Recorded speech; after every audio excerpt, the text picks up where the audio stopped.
عالیہ ایک موٹی عورت تھی جو اکیلی ایک الگ تھلگ مکان میں رہتی تھی۔ اس کا اپنے بارے میں یہ خیال تھا کہ وہ ایک اچھی عورت ہے۔ وہ اکثر اپنی سہیلیوں کو بتاتی کہ میں بہت مہربان ہوں، لیکن خود کہنے سے تو کبھی کوئی مہربان نہیں ہو جاتا۔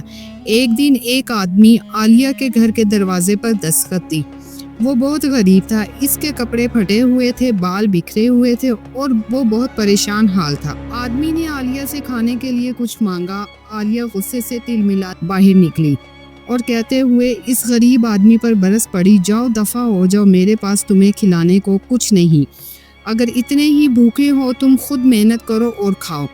یہ کہہ کر اس نے زور سے دروازہ بند کر دیا اور وہ غریب آدمی بند دروازے کو حسرت سے دیکھتا رہ گیا۔ دروازہ بند کرنے کے بعد عالیہ نے اندر جا کر اپنے لیے چائے کا ایک گرم کپ تیار کیا اور مزے لے کر پیتی رہی۔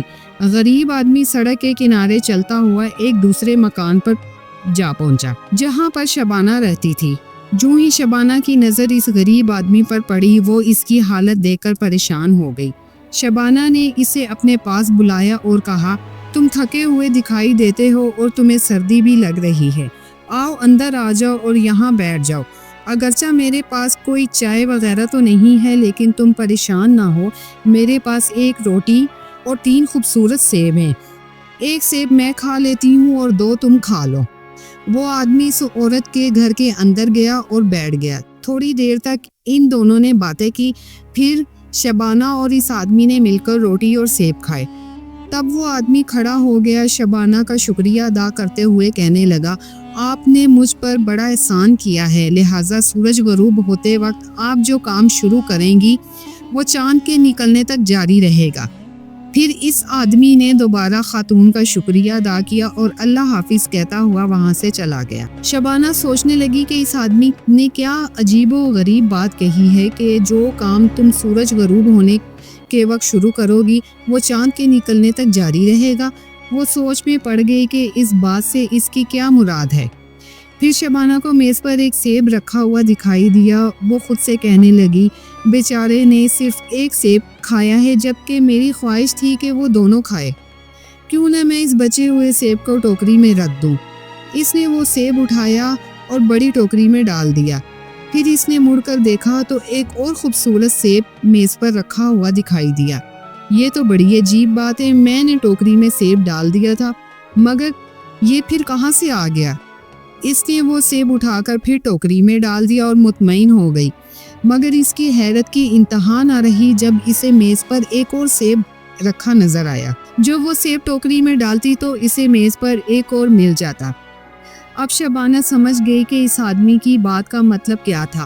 وہ ٹوکری میں سیب ڈالتی رہی یہاں تک کہ چاند نکل آیا اور پھر میز پر کوئی سیب نظر نہ آیا۔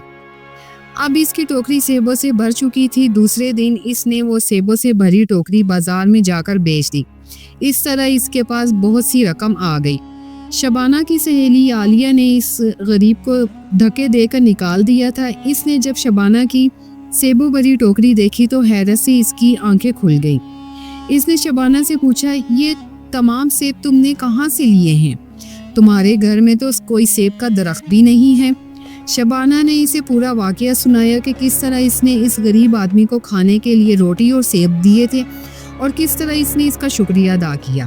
عالیہ نے شبانہ سے کچھ نہ کہا، لیکن اپنے دل میں فیصلہ کیا کہ اب کی بار وہ بوڑھا آئے گا تو اس کو خوب کھلاؤں گی، خوب پلاؤں گی۔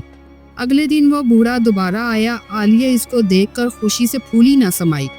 اس نے بوڑھے آدمی سے درخواست کی، مہربانی کر کے میرے گھر کے اندر آئیں، میں آپ کی خاطر مدارات کروں گی۔ بوڑھا گھر کے اندر آ گیا۔ عالیہ نے اسے پینے کے لیے چائے اور کھانے کے لیے بہت سے کیک دیے۔ بوڑھے آدمی نے بہت سے کیک کھائے اور بہت سی چائے پی۔ تب وہ کھڑا ہو گیا، عالیہ کا شکریہ ادا کیا۔ عالیہ سے وہ باتیں سننے کے انتظار میں تھی جن کے بعد اسے اپنی من پسند چیز ڈھیروں میں مل سکتی تھی۔ پھر بوڑھا آدمی بولا، سورج ڈوبنے کے وقت جو کام تم شروع کرو گی وہ چاند نکلنے تک کرتی رہو گی۔ یہ کہنے کے بعد بوڑھے نے اللہ حافظ کہا اور چلا گیا۔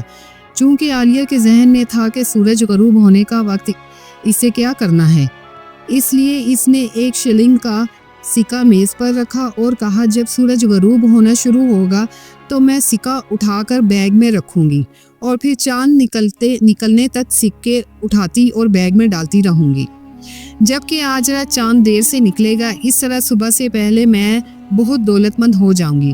آخر سورج غروب ہونے لگا اور وہ وقت آ پہنچا جس کا عالیہ کو بے چینی سے انتظار تھا۔ سورج غروب ہونے کے قریب ہی تھا کہ عالیہ بے دہانی میں تیزی سے مڑی، جس کے نتیجے میں وہ میز پر رکھے ہوئے چائے سے بھرے برتن سے ٹکرا گئی اور چائے فرش پر گر کر بہنے لگی۔ اس نے جلدی سے کپڑا لیا اور فرش صاف کرنے لگی۔ جب وہ یہ کر کے ہٹتی تھی تو اس وقت سورج غروب ہو گیا۔ پھر کیا ہوا؟ وہ بیچاری فرش صاف کرتی رہی یہاں تک کہ چاند نکل آیا، اور اس رات چاند دیر سے نکلا تھا۔ چونکہ اس نے لالچ کی خاطر بوڑھے کی مدد کی تھی، اس لیے اسے اپنے کیے کی سزا مل گئی۔